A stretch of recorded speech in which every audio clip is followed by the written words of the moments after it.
Para estudiar los efectos de la presión, vamos a definir primero la densidad. Densidad que es la masa partido el volumen de un cuerpo.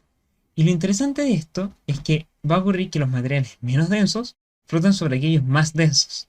Como pueden ver en este iceberg, que como el hielo es menos denso que el agua, flota sobre este.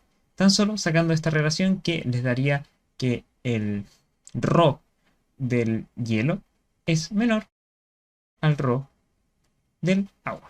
También con esto tenemos distintos tipos de presiones. Una de ellas es la mecánica, que es simplemente la fuerza que se ejerce sobre el área en que esté interactuando. Y después la que nos interesa en este caso es la presión hidrostática, donde que en un fluido en reposo la presión en un mismo nivel es la misma, o sea, si yo hago una línea acá, la presión en toda esta línea va a ser la misma, pero es distinta a la que yo tengo aquí. Y además, si el cuerpo está sumergido, estas sufre de fuerzas perpendiculares dadas por el fluido. O sea, son fuerzas que están apuntando en todo momento perpendicularmente sobre el objeto y también sobre el recipiente. Y esta presión se calcula como está a continuación, donde ρ es la densidad del líquido, g es la aceleración de gravedad, h es la profundidad respecto al líquido. O sea, esta es mi profundidad 0 y esta podría ser, no sé, mi profundidad de 1, por decir algo. Y así es que yo calculo la presión que sufre el cuerpo a 1 metro, por así decirlo, de profundidad en este líquido que se define por su densidad que es propia. Y después vamos a definir otra que es la presión absoluta. Como aquí ven en la imagen tenemos P0. ¿Qué es P0? P0 es la presión atmosférica, porque el aire es un fluido. Y el fluido siempre está ejerciendo presión sobre nosotros, aunque no lo sentamos más. ¿Y por qué pongo más o menos?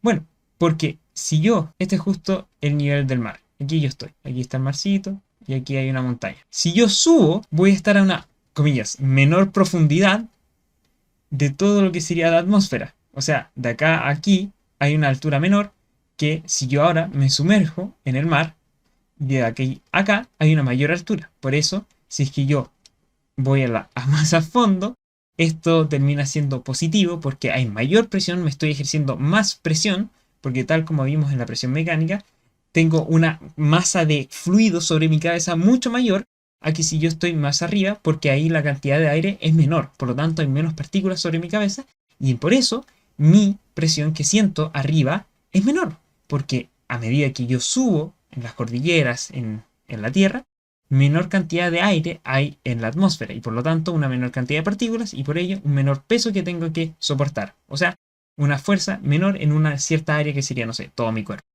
En cambio, si yo me sumerjo, cada vez hay más partículas. Hay más partículas de aire y más partículas de un cierto fluido que puede ser el agua, del mar. Y ahora nos preguntamos, ¿qué pasa con la temperatura de ebullición a medida que nos alejamos del mar? Bueno, por esa misma razón es que como arriba hay menor cantidad de partículas, a mayor altura respecto al nivel del mar, menor es la temperatura de ebullición. ¿Y por qué? Porque si ustedes lo piensan, aquí tenemos un vasito, que si estamos a nivel del mar necesito 100 grados Celsius para que estas partículas empiecen a evaporarse, o sea, empiecen a salir del recipiente. O sea, le están ganando a la presión que está ejerciendo toda la atmósfera. Entonces, si hay menos partículas de la atmósfera haciendo menos fuerza, por lo tanto, menos peso en este líquido, hay una menor presión y por lo tanto menor fuerza que tienen que vencer, menor energía, y por ello que a mayor altura, aquí la temperatura de ebullición es menor, a diferencia de la que está aquí que es mayor. Esta pregunta nos dice, una persona se encuentra en un lago y pretende estudiar la presión hidrostática. Al respecto, ¿cuál de los siguientes parámetros influye en la presión hidrostática de un punto cualquiera dentro del lago? No es el área, no es la masa, no es el volumen, sino que es la densidad. Porque el volumen con la masa no forma la densidad. Y el área no es la presión hidrostática, porque esa es la presión mecánica como acabamos de ver.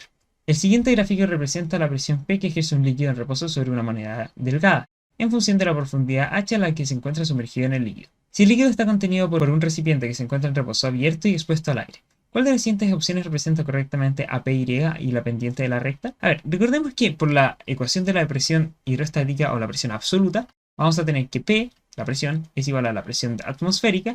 Claro, si es que está abierto a la atmósfera, o sea, si es que está abierto en esencia, como dice acá, más o menos, en este caso más, porque estamos aumentando la profundidad, el ρ por la g por la profundidad. Entonces, PY como pueden ver, ya sin habernos sumergido, en este caso la moneda, ya está sufriendo una presión. O sea, que es simplemente la presión atmosférica, que siempre está sufriendo nosotros todos en el día a día. Por lo tanto, podemos decir que la presión atmosférica tiene que ser PY. Estas no pueden ser. Y luego nos preguntan cuál es la pendiente de la recta. Y en este caso, si nos olvidamos de esto, que ya eso es el factor constante, el resto de la pendiente, o sea, una recta que no tiene presión atmosférica partiría del origen, es todo lo que acompaña finalmente a nuestro variable independiente, que va a ir cambiando con el tiempo. Vemos que h es la única que va a ir cambiando, porque aquí nos muestra el eje, que a mayor h, mayor es nuestra presión. Y como h es la que cambia, ρ y g, o sea, la densidad y la aceleración de gravedad, ese producto vendrían siendo nuestra pendiente. De esa forma, el producto entre la densidad del líquido y la magnitud de la aceleración de gravedad vendrían siendo nuestra pendiente.